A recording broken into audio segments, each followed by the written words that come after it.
My name is Martin Pye. I'm a photographer, a curator, and an editor, and here we are in Bristol, which is where I live, and this is where I work, from this desk. I'd never shot with a 3D camera, so when the prospect of using this was introduced to me, I thought how interesting that has to be. I've seen 3D films, but I'd never actually seen 3D camera or photos, so it was very exciting to actually use this for the first time and see it really work. It does really work. I'm always interested in photographing people, but I think one thing that's great about this is you can submerge yourself into trees and plants. And when I've been shooting, it's quite amazing how that comes alive. So what in 2 dimensions would look quite flat, when you photograph it in 3D by walking into trees and bushes, it becomes very exciting. So that gives me a new perspective on trying to shoot a different kind of subject matter, as well as my favourite subject, going back to people. I can show you it. Oh, can I do a 3D portrait? Yeah? Yeah? Yeah. Okay, I want you to look that way, here. Okay. Yeah? And you can look at me.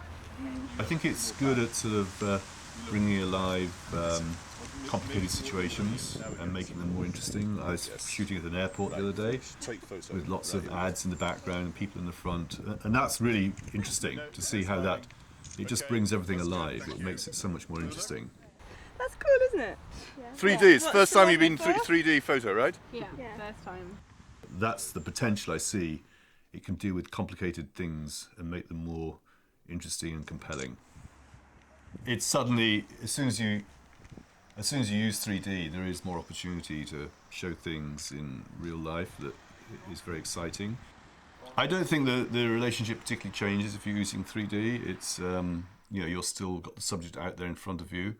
It's in real life. You see in real life in 3D, so of course it's more akin to what you actually see. I'm used to interpreting the world through photography, so it's the same, but it's more a little step nearer reality. I love this idea of it being a game and a camera. I mean, that's the great thing for me. It looks like a game, but it's a camera. So this is a pioneer in terms of disguised technology. My advice for people using this camera is to get stuck in and use it. I mean, it's very exciting because just seeing the results on the screen here is something that you've never seen before. And the great thing is, because it's a form of disguise, you can come in and photograph much closer in the public, in the streets, than perhaps you would do with an ordinary camera. So take advantage of that and go in close and be nosy and be pushy.